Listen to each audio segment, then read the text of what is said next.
Yo, what's the deal? It's your boy, the Kid Blast. We up here at Firehouse Ignite. I got a special guest with me today, Fat Boy Goth in the building. Yo. What's the word, my guy?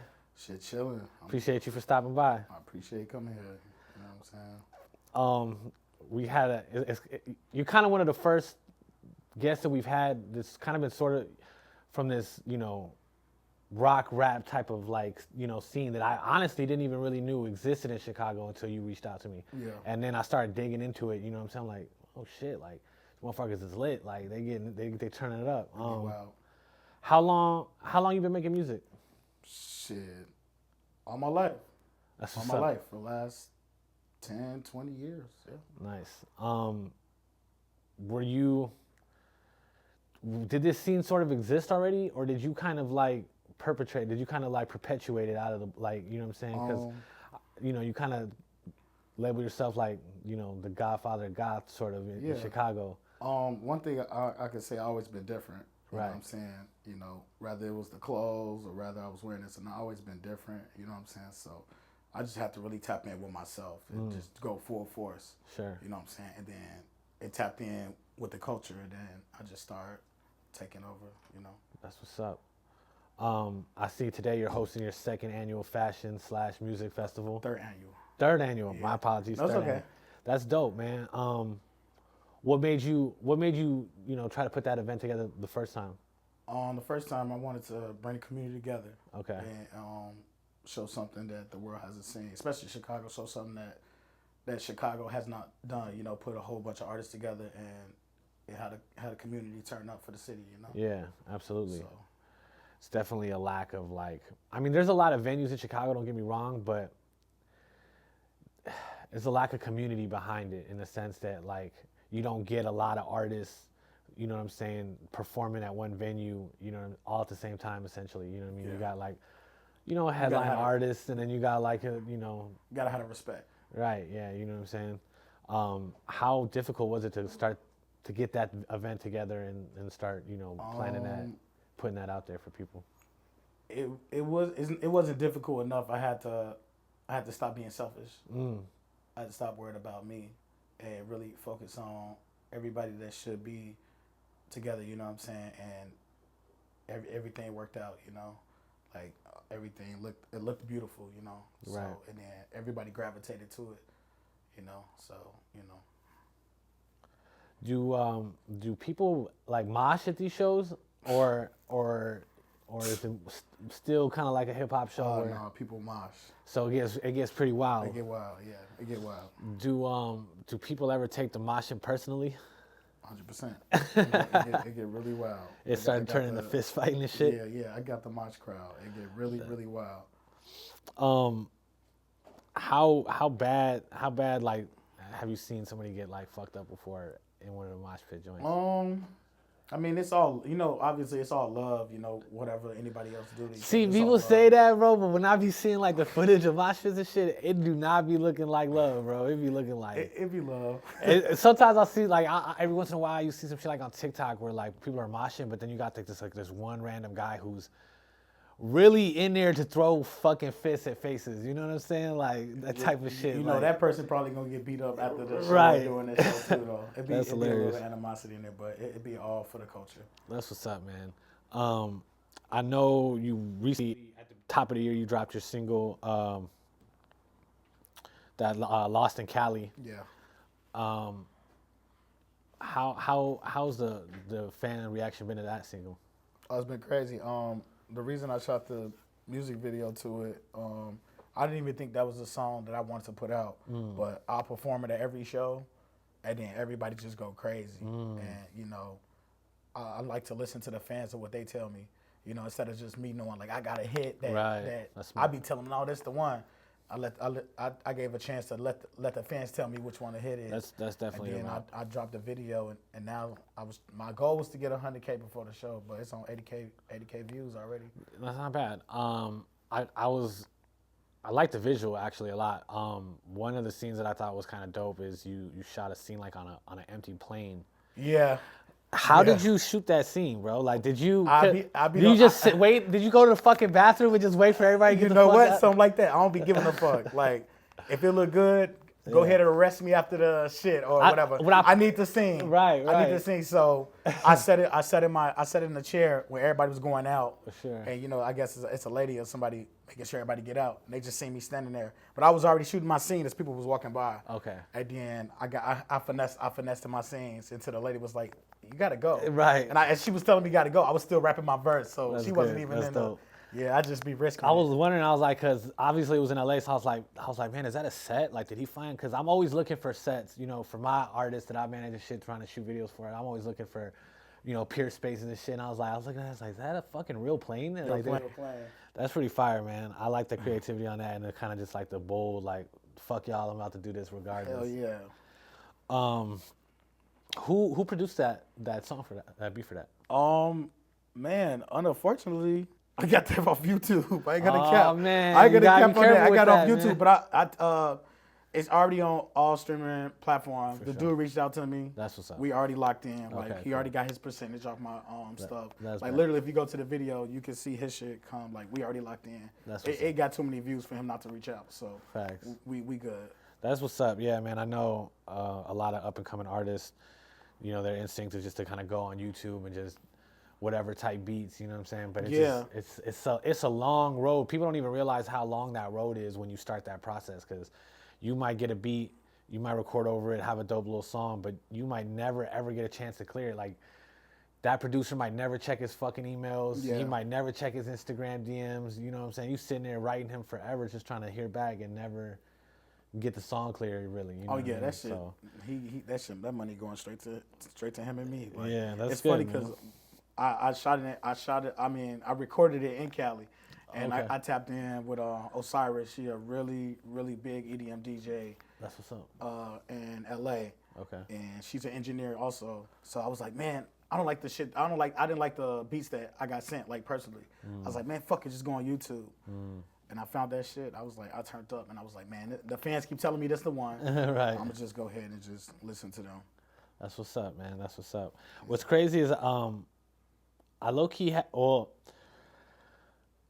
the funny thing that I noticed is, you know, back in the day, rock and roll was getting heavily influenced by rap, right? You had like Limp Bizkit and like Linkin Park and all the shit that had like a lot of hip hop elements in their rock. And nowadays, when shit is flipped to like completely hip hop, now you've got like this rock influence that's like seeping in and like catching hold of the hip hop. Yeah. Why do you think that? Like, why do you think that is? Me personally, it's different. I feel like something that the culture's not used to, it needs to be heard, and then you need somebody to bring it to be accepted. Facts. So it's so different.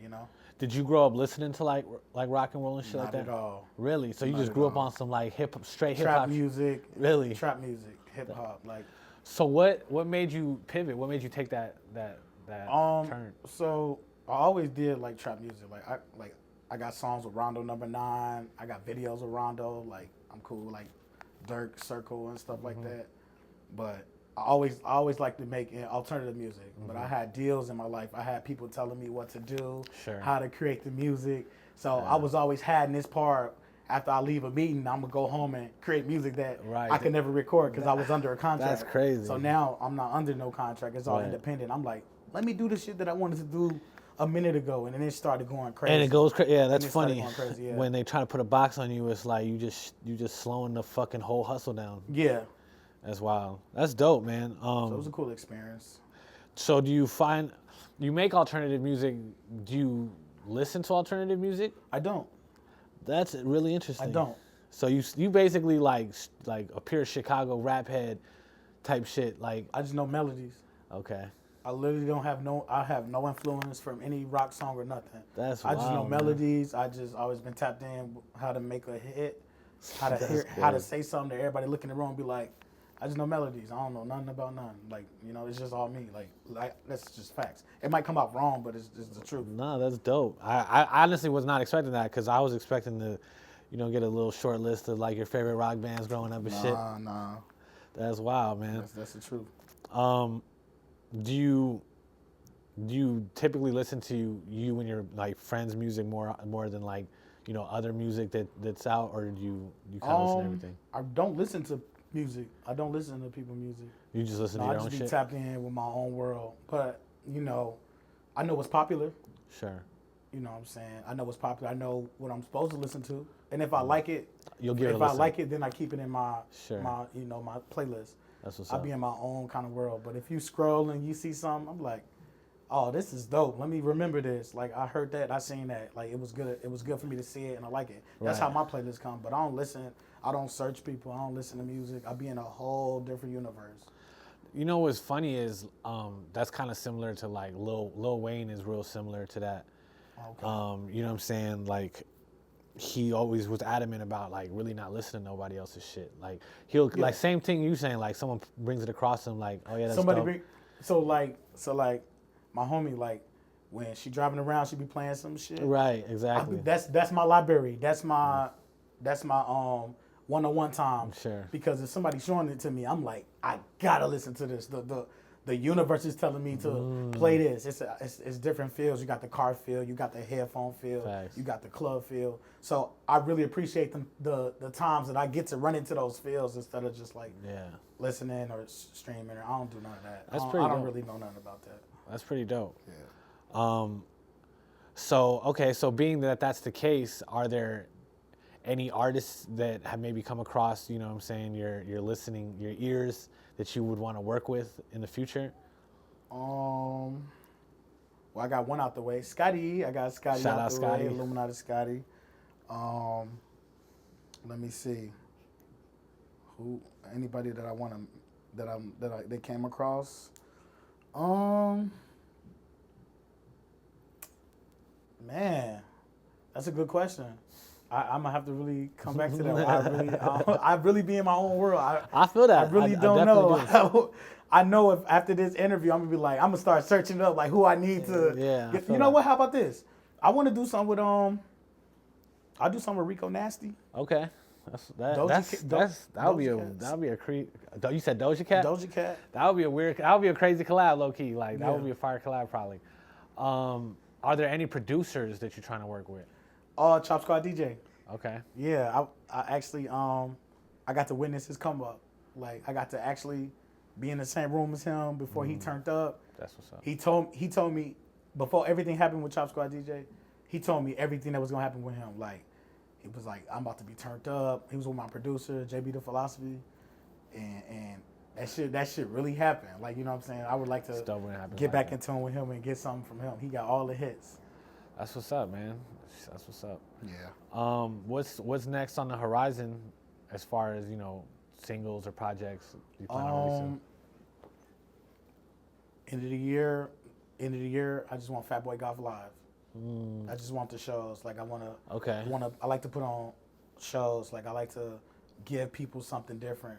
So like the end, like I'm really probably a couple singles or maybe work on like a 4-song, 5-song EP because I want people to remember the music Sure. and be stuck on it because it's a big world out there than just Chicago and LA. Thanks. It's a whole nother world, you know. Yeah. So I want end of the year I want to put on a live instrument like live music show. Okay. And it's just say Fat Boy Goth live and it's like 500 people there.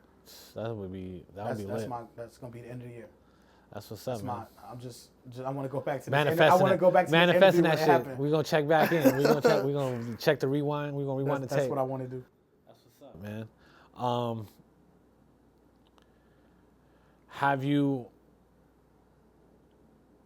Do you already sort of have like, you know, your guest list for that? For Patterned out already for your Fat Boy? for the live show. Yeah. Oh yeah, it's already in my head. It's already in my head. You already know who you want to reach out to. The people I already see now. The people that's already in tune. Like, I feel that, man. I feel that. That's what's up. Yep. Do you ever kind of, when you're walking outside, like because you said before we even started, like this is how you dress every day. Like it's Halloween every day for you. Yeah. So what's the type of reactions that you be getting from people? Because I know that, you know what I'm saying, I'm sure, you know, it surprises some It's folks. wild. I mean, you know, Chicago, you know, humbly Chicago know who I am. So right when that door go book up, that's just like, oh, Fat Boy Goth. So don't get me wrong, some days I had a regular hoodie days. I just be like walking around to not be seen and shit. Sure. But yeah, it's cool. Like people know me in my city. You know. So it's almost like seeing a select, like when they see you, like, yo, God. If I'm lying, I'm dying. If I'm lying, I'm dying. That's normal. That's what's up, man. That's dope. Well, shit, man. I really appreciate you sliding on us today, man. You gonna drop us some heat on this fire escape or what? Man, I'm a little nervous too, but I'm gonna see what I can do. Man, you gotta come with something heat, man. You gotta come with some heat, man. I bet. Well, shit. Go ahead, shout out all your socials, man. Let everybody know where they can follow you, find you at. Yo, it's everything is Fat Boy Goth. All the letters together. It's, you know how to spell fat, you know how to spell boy, you know how to spell goth. It's all there. Google search it. It's on everything. That's what's up. Well, I'm your boy, the Kid Blast. This is Firehouse Ignite. We appreciate y'all for tuning in. Gang.